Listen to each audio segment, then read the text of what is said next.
everyone. Thanks to everyone for joining the webinar today and for your interest in the Social Change Fellowship. I'm Alyssa, the Program Lead for the Fellowship, and we're also very fortunate to have 2019 fellow Napumi join us today, and she's the co-founder of social enterprise Gigi's Hampers and Flowers. So in the webinar today, we'll be covering a bit of background about Westpac Scholars Trust and the Social Change Fellowship. Then Nick will share her fellowship experience and some of her tips for the selection process. And I'll wrap with some further information about the selection timeline and also some other suggestions for your application.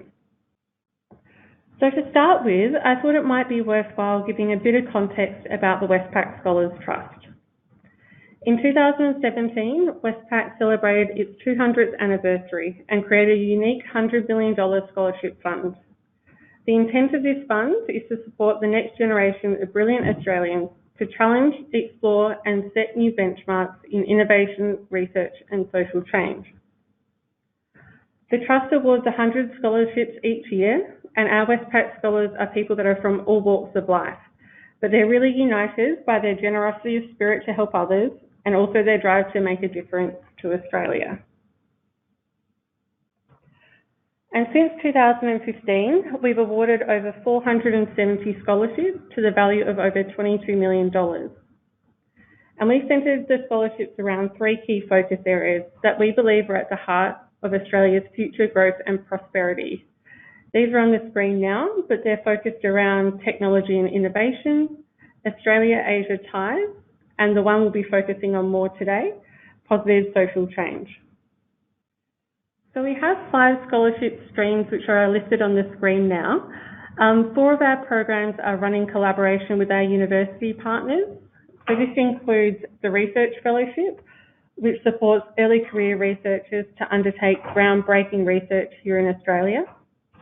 The Future Leaders Scholarship, which supports exceptional individuals to undertake postgraduate study, so either a master's or PhD, at one of Australia's leading universities. The Young Technologist Scholarship, which supports undergrads who have a passion for tech that can change the world. And the Asian Exchange Scholarship, which supports undergrad students who are passionate about enhancing Australia-Asia ties. And across all of our 5 programs, we have a focus on leadership development. So we're currently on the search for our next 100 Westpac scholars. So if you know of excellent candidates for these programs, please jump on our website and nominate them. But of course, the program we're focusing on today is the Social Change Fellowship, which is open for applications until the 17th of July. So the Social Change Fellowship is unique in that it backs individuals who have the drive and innovative ideas to lead social change in Australia. And each year we award 10 fellowships up to the value of $50,000 each.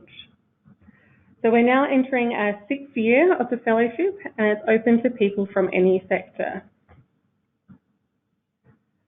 So the fellowship is designed to give recipients the time and space to develop their skills, knowledge and networks to lead social change. So a key element to remember is that this is an investment in you, not your organisation. And we work with fellows on a bespoke development plan that can involve activities like engaging with thought leaders or industry experts across Australia or internationally, completing short courses, attending conferences, or conducting stakeholder engagement. It can also include receiving mentoring and coaching to enhance your ability to lead social change. And all of our 2021 fellows go through a leadership program together. This involves a mixture of in-person workshops, peer learning, and coaching. And then fellows also attend the Scholars Summit in Sydney, and this is where we bring together all the 100 new Westpac scholars for the year for 2 days of learning, collaboration, and of course, celebration. So what does a successful applicant look like? We're looking for individuals who really demonstrate commitment and leadership to driving social change in Australia. Those who are engaged and supported by the community they're seeking to impact. Those who value collaboration and are open to new ideas and diverse perspectives, and who are leading a program that is innovative and solving an issue facing the Australian community. And we also want to see that you've researched the fellowship opportunity and have a really well-considered development plan, and that you can highlight why the fellowship would be a turning point for you and why now is the best time in your development. So who are we looking for? We're looking for individuals with a strong generosity of spirit, those with a genuine desire to give back to Australia, who embrace diversity, learning and collaboration, and exhibit exceptional leadership qualities. So I encourage you to review the more in-depth explanations of these attributes on the screen now in our funding guidelines, which are on our website, as we'll be looking for evidence of these qualities throughout the selection process. And also have a look on our website where all our previous social change fellows are listed and featuring the amazing work that they do. So people like Joel Pilgrim, the founder of Waves of Wellness, who used his fellowship to engage with over 15 surf therapy programs internationally, to also explore international research collaboration and invest in his leadership development through the Stanford Executive Program for Not-for-Profit Leaders and Individual Coaching. And Sarah Prime, the founder of Champions Academy, who completed courses around innovative solutions to complex challenges, leadership communication, and Alt MBA. Sarah also connected with international leaders who are spearheading initiatives around rural renewal. And Usman, the founder of Catalyzer, who went to the Social Enterprise World Forum in Ethiopia, completed the Social Enterprise Executive Program at Stanford, and attended and presented at global conferences around refugee entrepreneurship. And we are looking for people like the wonderful Nip, who is co-founder of GG Tampers and Flowers, a social enterprise based in Canberra, which is providing meaningful employment for people with special needs, an organisation she was inspired to start with her sister. Nip completed her fellowship in 2019, so not too long ago, and I'll let her share with you her highlights of her experience. So over to you, Nip. Thanks so much, Alyssa. Hi, everyone. Thank you so much for joining us. I'm sure it's kind of like a confusing time for a lot of people, because I can remember when I first applied, it kind of seemed like this massive project that I was going to undertake. And of course it was huge. $50,000 is a lot of money. And, you know, you think you know that you could spend $50,000 quite easily, but it's actually quite hard. And obviously you have to be kept very accountable and honest with everything that you do with it. So as Alyssa said, my name is Nip, and I have, alongside my family, I established a social enterprise florist and gift hamper business that provides meaningful employment for people with special needs. So I've actually been an accidental social entrepreneur for like 7 years now. I did my uni degree, became a journalist, worked in the media, and then I kind of also started this social enterprise, not knowing what a social enterprise was. Being in a place like Canberra, I know there's a few Canberrans online today, you know, social enterprise isn't a big thing. We're not like Melbourne, where we kind of live and breathe social enterprise, where our government really prioritises that. So there's not a lot of support available out there for social entrepreneurs like myself. So for this last at least 5 years, it's just been kind of tenacity and grit and my own money and my own everything that I have to put on the line to ensure that this kind of worked out for me. So being a kind of a silent social entrepreneur for so long, I kind of, as the business got more traction and as our social impact became more prevalent, that's when I kind of really decided that I had to get some more tools under my belt. So I had applied for the scholarship a few times, and I had applied for, there's a few scholarships that are out there, and sorry about that. That's a business phone just ringing in the background. I had been working in the background for so long and trying so hard to make sure that we could stay true to our vision and our mission, which was employing people with special needs, but also providing them with the meaningful employment that I was really trying to achieve. That was a really hard process. and I found it, sorry, I'm really sorry, everyone. And I found it so difficult to be able to make sure that I had the skills in my tool belt that I could, that I knew exactly what I was doing, but also being able to lead a team. We grew in the last year by like tenfold. So I employed lots of people with special needs, and then being able to employ all support workers. And so with that came a lot of challenges and leadership challenges, which is why I actually applied for the scholarship in the first place. I knew that I wasn't really hitting the mark in my leadership journey, and I was having all of these staff that were working for me, but I didn't know how to manage that. I used to say to Alyssa, I hate confrontation. And I would, honestly, if I went into a hairdresser and got my hair dyed, asked for pink hair but got blue, I would probably walk away and say, oh, that's great, even though I would hate it internally. So that was something I kind of identified a lot of things that I really wanted to work on, and that's what made me apply for the scholarship. In its own scholarship fellowship, kind of, you think it's the same thing, but yeah, and that pivot for me was really important for our journey. So I'm sure there are a lot of other people out there that will kind of feel what I'm feeling and what I felt at that time. So if I take myself back about a year and a half, when I first applied for the scholarship, I was working in the trenches of the business. I was everything, from the cleaner to the gardener to the admin person to the person that did the strategy to the CEO to the speaker. And that was really hard. That was really hard to kind of juggle all of those really important jobs, but also really kind of keep achieving and striving and applying for opportunities like this. So my really big thing for you when you're approaching the selection process, and even before you start this, is you need to kind of look at your organization and see whether you can afford and your organization can afford for you to step out of it. I'll hand on my heart say that I did this, and I said that it's going to be fine. I'm going to be absolutely fine with running my own show, running the business, but also, and having the social impact and doing all of that stuff, but then also being able to do this fellowship and go traveling and do all the things that I really, really wanted to do. Newsflash, I couldn't, and Alyssa kind of told me that a million times, and it's only now that I kind of see that when I was able to step away, it was a massive transformation in our business. So basically, I was able to employ a lot of other people to support me in my role, so I was able to virtually just step out and step out of all that I needed to do in terms of the business and operations of the business, so I could just focus on the strategy.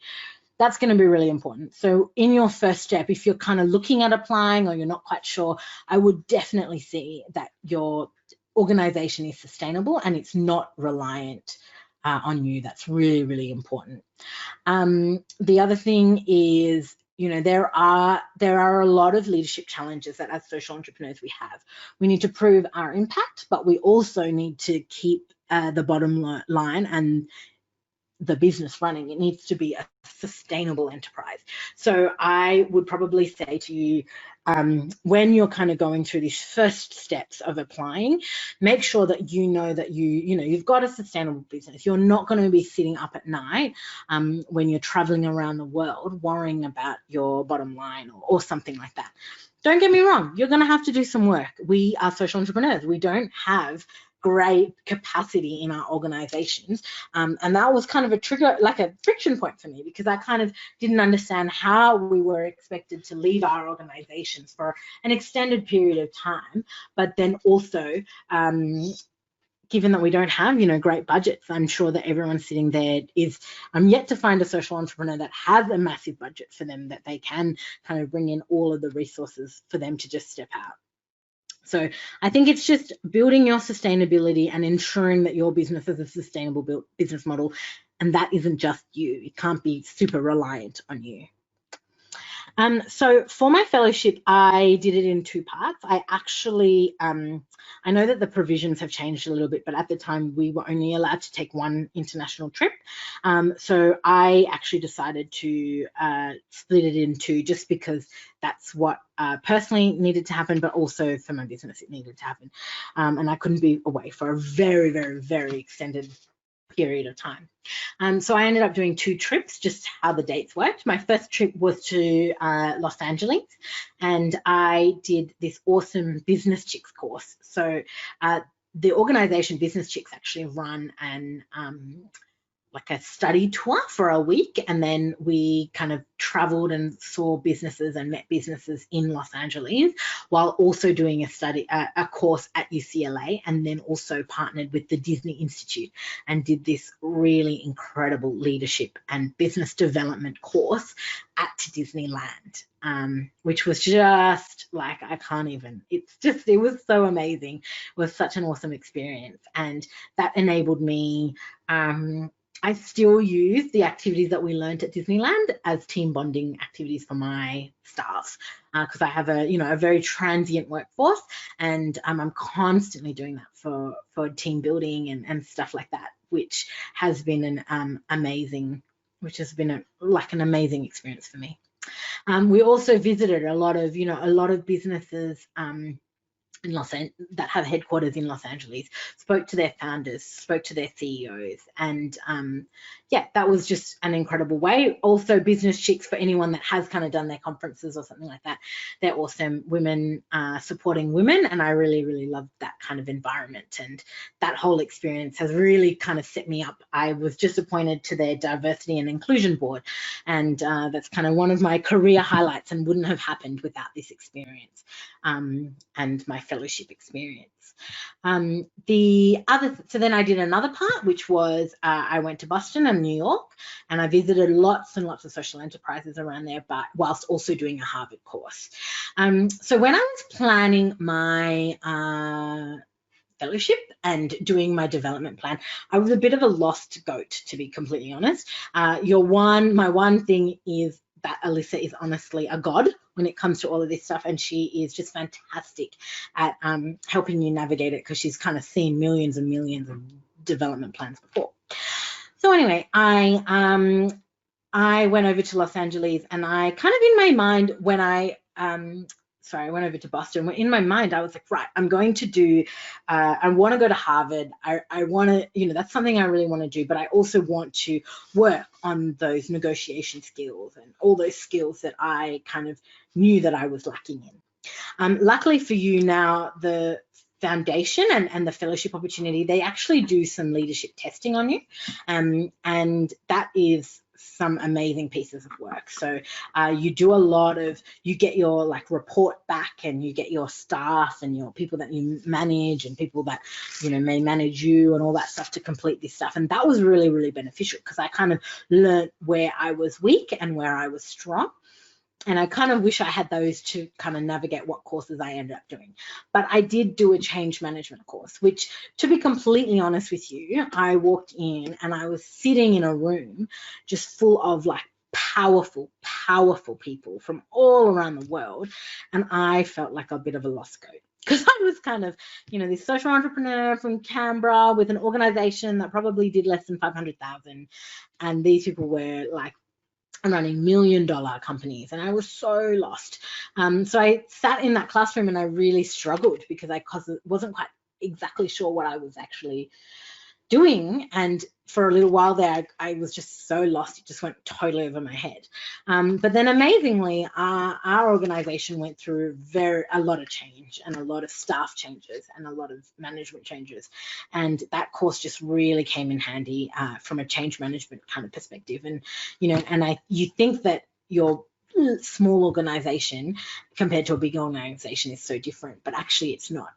In a way, your small social enterprise is more agile.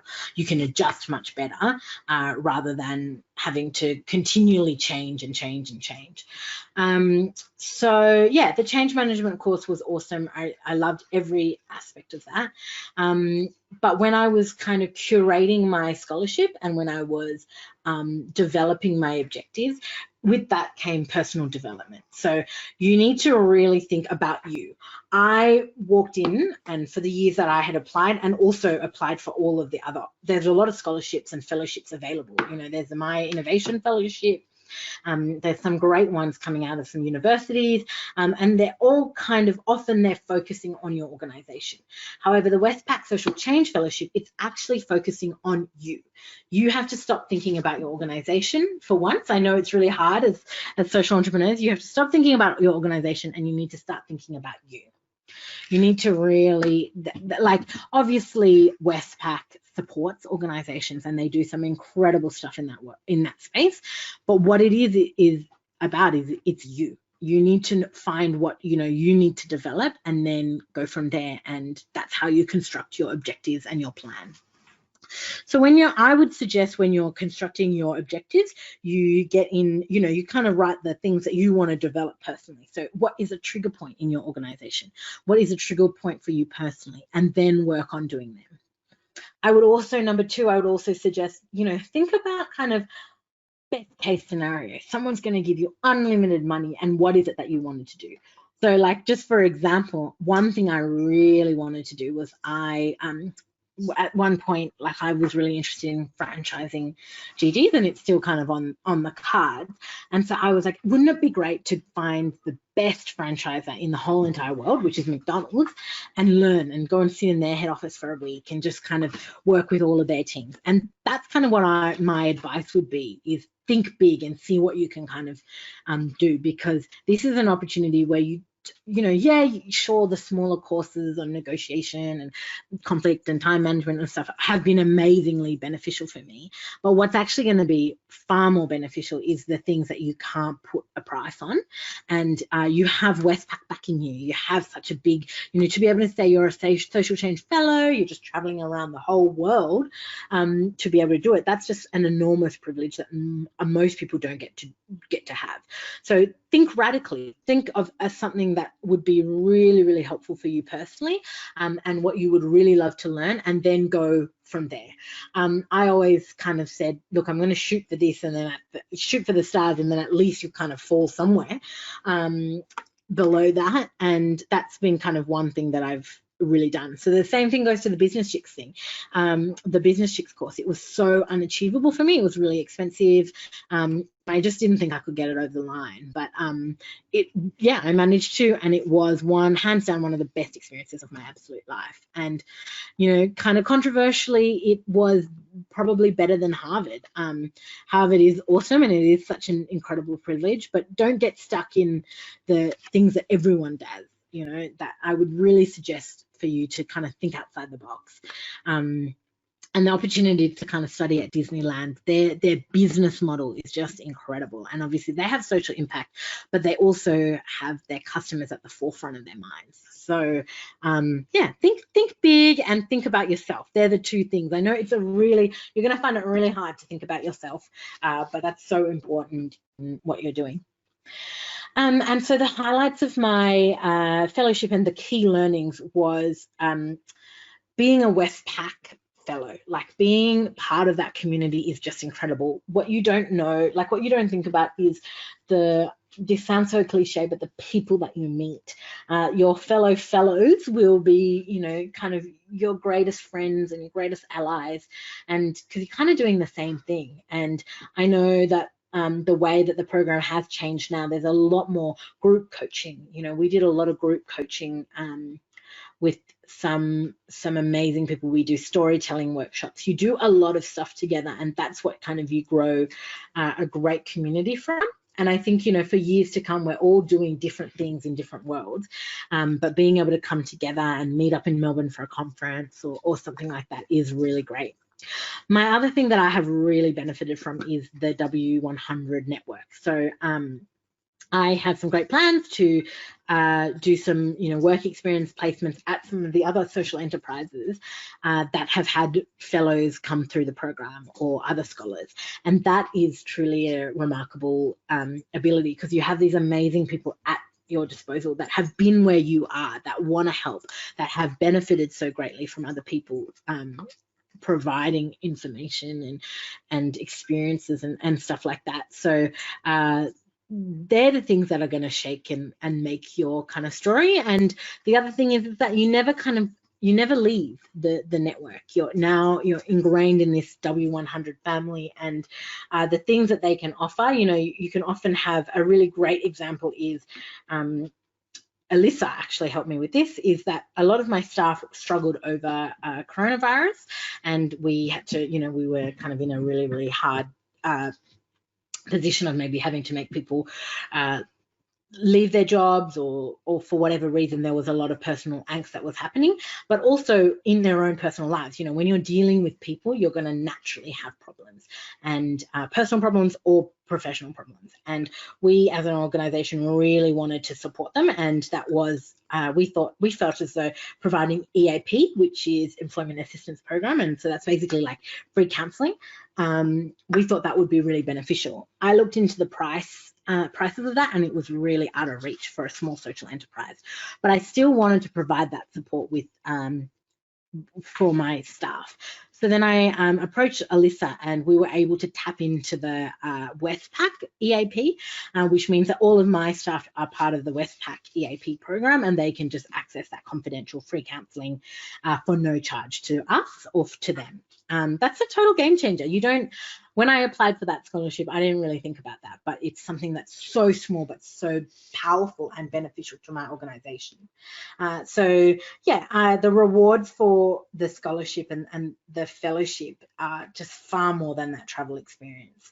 My other thing is, visit other social enterprises. If anyone wants to come and visit me at Gigi's, go for it.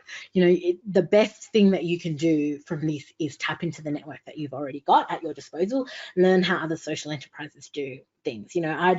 I helped another social enterprise and another fellow with back-end programming. We were looking at the same software, and I had already bought the license to it, so I let them have a bit of a play on it to see if that was something that they wanted to put into their organization. They ended up not wanting to do it, but at the same time, we kind of saved each other money and time and stuff like that. So yeah, if anyone wants to come to Gigi's, that's an open invitation.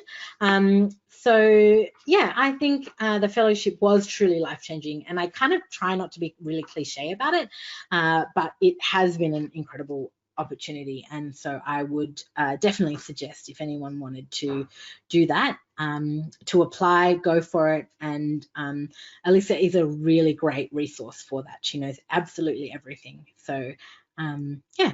But thank you very much for listening to me. I had an amazing time on the fellowship, and I hope to see a lot of you on the other side of that daunting process. Great, thanks, Mip. That was terrific. And as Mip says, you become part of the Westpac 100 family. So even though your fellowship might be for a year, you're part of that broader alumni network for life, and it's a very diverse network. So I know as soon as travel can become more accessible, so I think Nip's going to be spending some time with some of our fellows who have social enterprises in Sydney as well. So I guess we might pause there and just see if anyone has any questions. There's one, Alyssa, from Aline Trainer. So I'll read it out. It says, thanks for sharing, okay. Napuni. You mentioned applying for this fellowship a few times. Can you talk a little bit about the differences in your applications and what you think made a difference in succeeding? Great question, Aline. Thank you. I've applied for a few fellowships, not just the Westpac one, but I think there's two main things about it. The difference was, number one, was I was in such a different place with my organization. Back when I kept applying for that and also some of the others, I was like stuck in the trenches of my business. I was in the daily operations. When I say the cleaner, the garden maker, the everything, I was that. And so I didn't have time to focus on a big project like that. Not being able to have time on a big project like that was a hindrance, because obviously I couldn't leave my organization, number one. And number two, I couldn't even concentrate on writing the application. So if I can't kind of concentrate on the application of it, I found it really hard to obviously it would be really hard to apply and stick to a fellowship program like this. The other one is the success of my business. The profitability and the sustainability of the organization didn't exist back then. So I didn't have really anything to back it up on. Whereas this time around, you know, I had some runs on the board. That's really important. Like, I'm not saying you need to be a $1 billion company, but it's kind of important to be able to know that your organization isn't going to fall over in a few days without you, or without a, you know, one grant that is holding you up for the whole entire fellowship. And I also think, like, just kind of going off from my interview, which was, I must admit, really a really hard experience, that it was kind of being able to be confident in the fact that you knew what you were doing. You know, they weren't going to award you this scholarship and you were just going to kind of just run away and not be able to develop and build on your skills. So I think those two are a little bit similar, and that was a real game changer for me. Alyssa, do you see, there's a few questions on there. Do you see them now? Yes, no, I do. Yes, I do. And I'll go through the ones that are probably related to NIP, and we'll save the more general ones for the end. So I'll just go through them.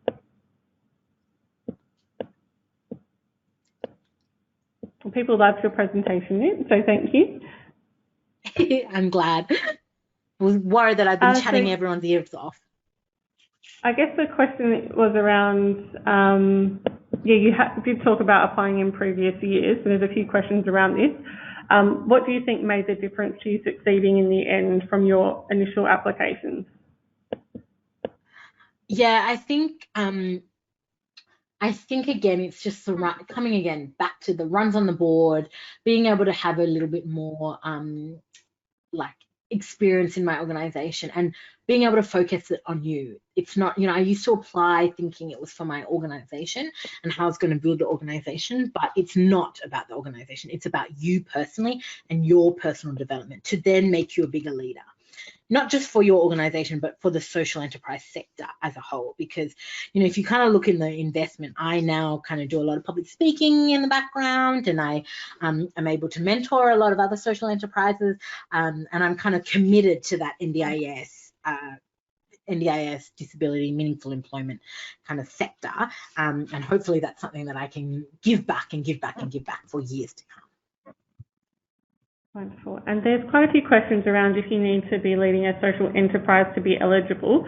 No, certainly not. So it's open to people from any sector that are leading a social change initiative in Australia. So it's not linked to social enterprise, even though many of our fellows might be in that space. So encourage you to have a look at the website, and it has all the profiles of our previous fellows, and you'll see how diverse they are as well. Another question for you, Nick, was around, I guess, how did you select those courses and programs that you put within your development plan? Okay, so Alyssa will vouch for me for this. It was so hard. It was so hard because I would pluck things kind of like I was kind of thinking and plucking things out of thin air. And that was really a really hard process for me. I kind of stumbled upon the Business Chicks program because I was really trying to kind of think of things that were a little bit quirky. Those that know me, I'm a very, like, I like quirky things, and I like bold colors, and I like to kind of be quirky. And so in the way that I say, I was trying to find leadership opportunities that would work on my weaknesses, because I have a lot, trust me, but also that would give me an opportunity that I couldn't otherwise do. I wasn't really interested in the like normal online, you know, safety 101 courses or leadership 101 courses. That wasn't kind of in my interest. I kind of knew I could do them without the help of Westpac. Whereas, say, for example, doing the Business Chicks one, where it's an experience and a crafted experience, or kind of going back to my example about McDonald's, like I wanted to franchise, so let's go to the best of the best, which is McDonald's, and then go back and kind of work back and see if I can get into their head office. Turns out I couldn't do that, but I always, you know, often Westpac has some amazing connections, and you may have some amazing connections. So, you know, if you can kind of fly yourself there, get yourself accommodation, and then you just offer to volunteer there or at other social enterprises, that is awesome. The other thing is I visited a lot of social enterprise. This is one thing I forgot to say. I visited a lot of social enterprises in America, but I am and I wanted to volunteer and help them out and, you know, literally be their cleaner. A lot of them weren't that on board for that, but they were on board for me coming and visiting and having a coffee and stuff like that. But often, you know, people that wouldn't reply on emails, I'd turn up at their cafe and have a coffee, and then they would like be like, oh my God, come along, get in the van, get on, come in for deliveries, rah, rah. So you kind of had to be really, really super flexible with your planning, because I ended up finding a lot of opportunities that I kind of otherwise wouldn't have had. Great. And we'll ask you one last question, Nip, before moving on, because a lot of the other questions will be answered in the next session.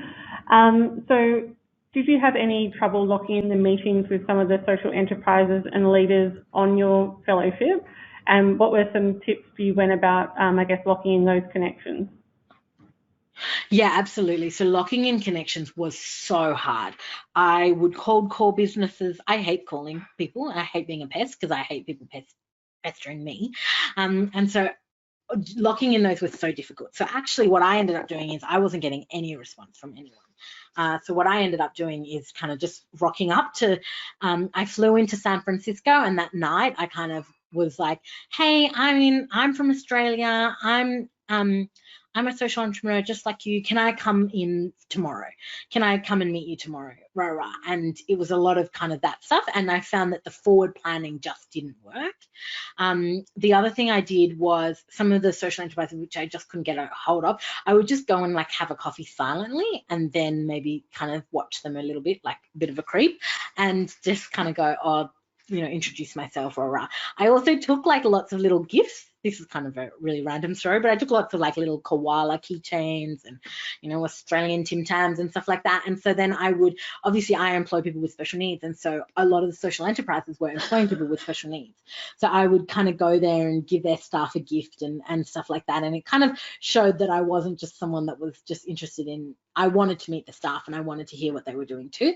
So that was kind of a really powerful way, in a bizarre way. I'm not saying bribery works, but I'm just saying, that was a really good way of kind of dampening that, those guards and the fact that I was another person probably pestering. Because as we would all know, social entrepreneurs, we don't have unlimited time, and time is such a valuable commodity, and often you don't want to spend all your time with some random Australian.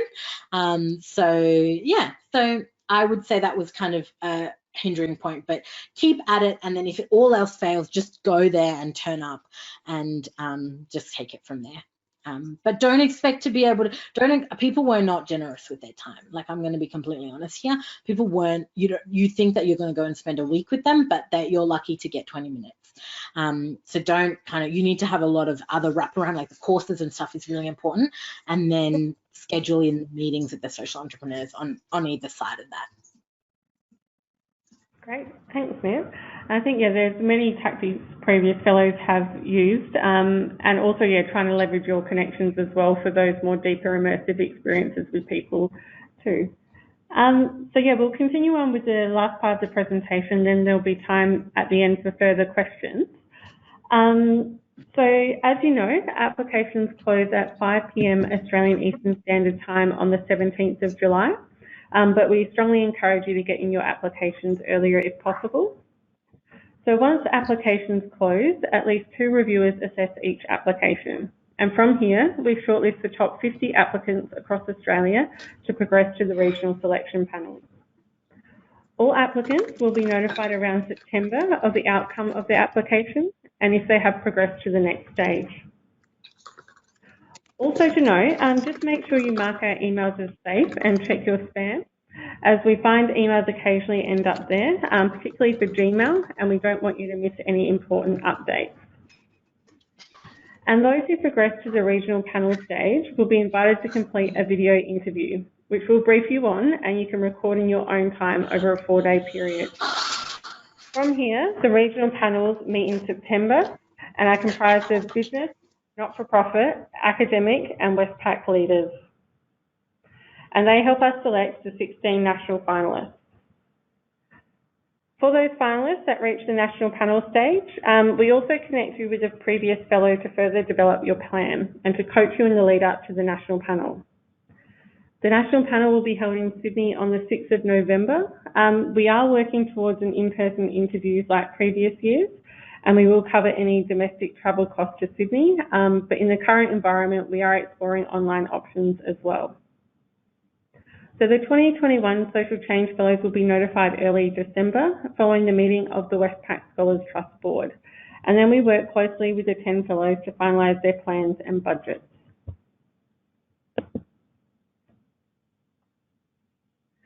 So some of the more general tips for your application. Please ensure you read the funding guidelines on our website. There are also answers to many of the frequently asked questions within this document as well. Also in the portal, remember to save as you go to answer all parts of the question, and don't use refer to the above, as some answers may be assessed in isolation.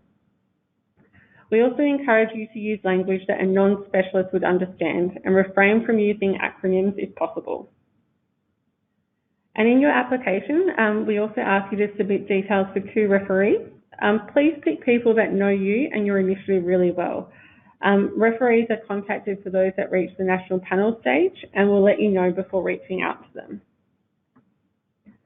And also inspire us with your vision and how you contribute to the future of Australia.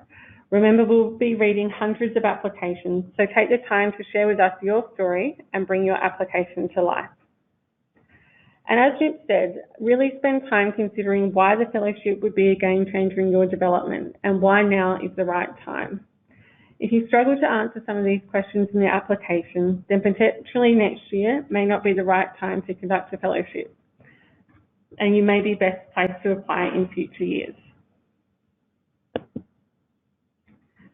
So on this slide, I provide a simple example of an initial development plan. Although to note, this is just a guide, as each fellowship is unique and proposed activities need to really align with your development objectives. So in previous years, we have asked for a full budget in the initial application, but this year it isn't required. So we will work with the top 16 finalists who reach the national panel element on this element, because we know there's currently a lot of change happening in the world, and it's likely that your initial plan will evolve a lot. So put in your ideal fellowship experience at the moment. We do want to see thought and depth to your proposed plan, but know that we will work with you closely to further develop it. And to wrap, I thought I would share some of the great tips from previous fellows, which I think will answer some of the questions outlined already. So firstly, take time to critically reflect on your personal development needs. Show how the fellowship would be a turning point for you. And I think also it's important to be honest with yourself. What is blocking you on your leadership and personal development journey? What are your strengths and weaknesses? And how would you use the fellowship to build on them? Also thoroughly research and be clear about what you need to learn from the fellowship and what wouldn't be possible without an opportunity like this. Also seek advice from others, whether that's peers, mentors, board members, or other social change fellows you might be connected to. Be open-minded to this feedback, and you might be surprised by the wonderful opportunities that arise. Also show us the real you. Make sure who you are and what drives you comes across in the applications. Fellows are selected because of how they think and what they believe is possible. So share your story and make your application compelling. And this is from previous fellow Nick Macy, which I think is an important one that Nick also touched on, is challenge the notion that scale equals success and to get off the beaten track. I think in our culture, scale can become synonymous with success, but you don't always need to attend a big Harvard program or meet with organisations like Google. Often the most wise, skilled, insightful people are those who are working on localised initiatives. Also be clear and concise, so social change fellows must be good communicators, and also give this the opportunity the time it deserves. The fellowship is an investment in you. It's not your usual grant application, so it may take some time to craft a great submission. And as Nip said, if at first you don't succeed, try again when the time is right. Don't be too discouraged if you aren't successful, as many of our amazing fellows weren't successful in the first round that they apply. So consider reapplying when the time is right in your development. So I guess that comes to, the key slides within the webinar today about the Social Change Fellowship. We do have about 10 to 15 minutes to answer questions. So there is a question about the fellowship duration, and I understand that's a common theme at the moment. So typically the fellowship does last for 12 months, so the year that you're awarded it, which would be 2021 next year. But due to the current conditions and the ever-evolving, travel restrictions, we will be flexible next year so that you can have, a well-rounded fellowship experience and have an international study component if you want to, which may fall into 2022. So that's why we say put in your plan in your application at the moment your really ideal game-changing fellowship ideas, but then we'll work with you to further hone that and support you throughout the process. So there's a few questions about being a startup or a new organisation, and does the business need to be around for a certain period of time? So your idea needs to be launched, and you need to be able to show impact of the work that you're leading, but it can be quite a new organisation if need be. But we will really want to see that you have experience leading social change. So whether that's through your current initiative or your previous work, as this is an investment in you and not your organisation.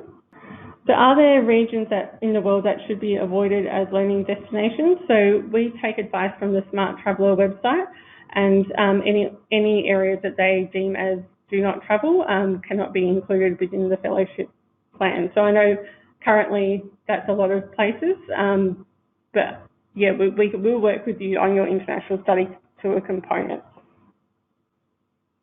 So is the 50,000 for study only? So I guess up to $50,000 is for a well-rounded development plan. So that can include many elements. So from your travel, accommodation, per diems to visit some of these places domestically and internationally, to the short courses and programs that you want to complete as well, or the coaching that you receive. So we'll work with people that reach the national panel stage on your budget, and we can provide examples and templates of previous as well. But yeah, it's, I guess, the holistic view of what it would take for you to complete that fellowship, and flights and taxis and food and all that included as well. You can look on our website, and we do have a salary allowance policy as well that you can see if you're eligible for. So does the organisation need to be its own legal entity? You're submitting as an individual, so you're not submitting as your organisation. So it is open to people from any sector, and so the organisation structure of what you're leading isn't clearly defined, because this is an investment in you, and the funds do go directly to you as an individual as well. So there's a question around, the duration of the fellowship, if they can complete it in a year or a shorter amount of time. Yes, so the fellowship duration is very much dependent on your development plan, how much time you can step away from your organisations and the activities that you have proposed within that. So some fellows, so it's very dependent. You could finish it between 3 to 6 months. It could spread out across a year, and often it's dependent on when those key conferences or courses are as well. So there's a question around, can we bring key people involved in our initiative with us on our travels to meet experts in the field? Potentially you could, but they would need to cover their own, contribution to their travel or any flights to get there. So they could potentially attend the meetings with you, but remember, this is an investment in you as a leader. Alyssa, there was a question about who needs to reach out, and did I reach out to Harvard and Business Chicks, or does Westpac help you do that? And I think it's important to kind of note that that is really, a lot of that comes back on you. Westpac obviously will help you, and if they have a connection, they'll be, Alyssa's always willing to help. But a lot of this commitment to this fellowship is that.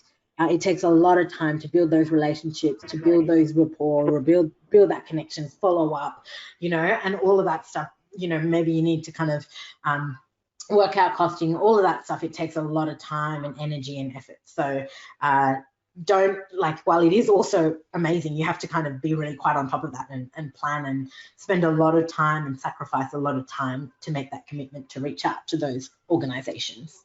There's a question around permanent residency. So yes, you need to be an Australian citizen or permanent resident of Australia to be eligible for the fellowship. There isn't a preference for how long you might have had PR. So just as long as you tick those two boxes, that's fine. And do we need to plan local Australian experiences in our development plan?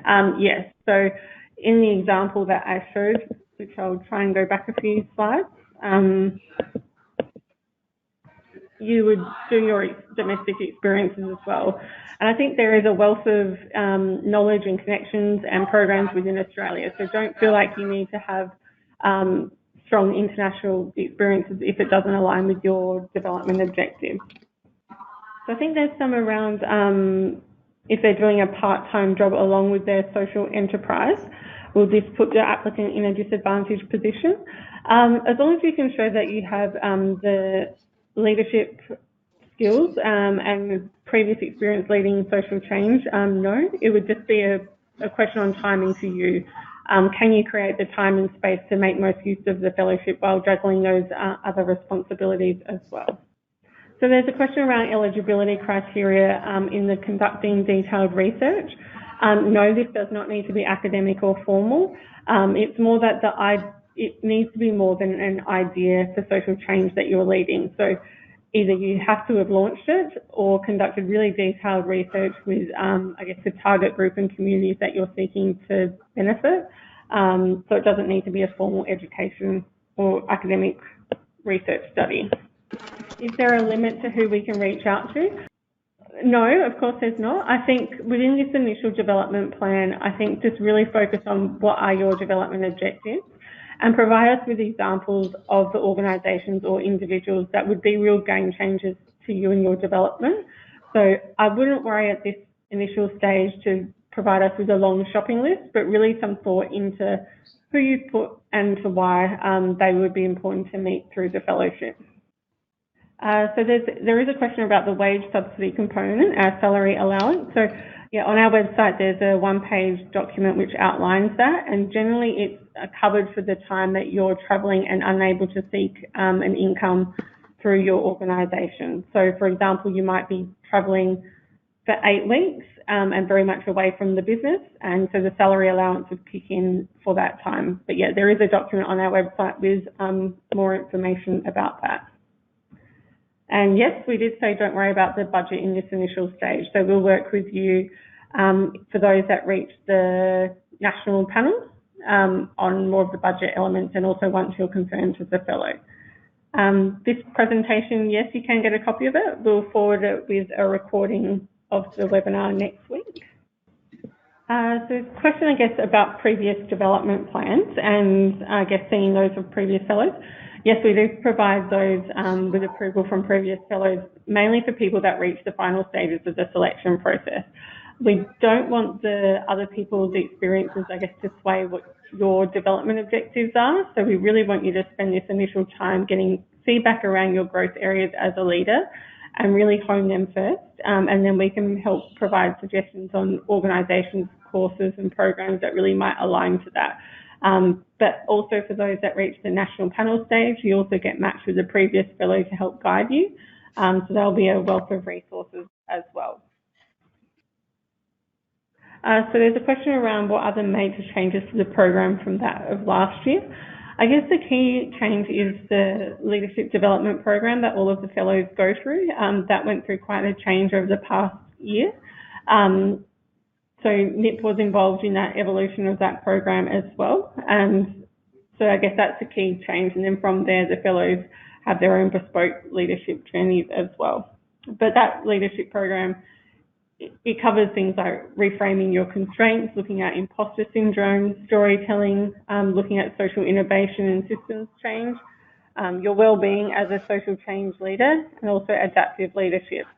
And as Nip said, we do a group coaching sort of program as well, as there's such depth of expertise within the cohort to support you throughout the year as well.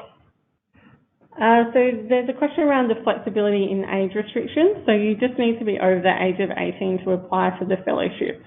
So there's some questions about funding for the organisation as well. So we would encourage you to also look at the, I guess, Westpac family of giving. We have quite a few foundations across Westpac Group that focus on, I guess, grant opportunities for your organisations. So whether that's the Westpac Foundation, the Bank of Melbourne Neighbourhood Fund, the St George Foundation, or the Bank SA Foundation. So if you're looking for funding for your organisation, I'd strongly encourage you to look at their grant programs. So no, international study tour is not required. Some fellows have done purely a domestic fellowship experience and also done online programs such as Seth Godin's Alt MBA. So no, you definitely don't need to do an international component if it doesn't fit for you. Okay, yeah, we can provide more information about the leadership program. So yeah, it does cover those broad areas, and we'll pop a bit more information on our website just so you can see what you get through that program as well. We are working towards the 2021 fellows doing a week residential in first week of March, but of course that will be dependent on how the travel restrictions and COVID-19 evolve. There's a few final ones. Do I need to be leading a team? You don't need to be leading a team, but you need to be leading an initiative or a program, and I guess have the attributes of a leader. So that doesn't need to be direct reports as such, but you can show that and highlight that in other ways as well. Great. And if you have any specific questions, please reach out to us at westpacscholars@westpac.com.au. So thank you all for joining today. I hope it's been beneficial, and we look forward to receiving your applications. So thank you.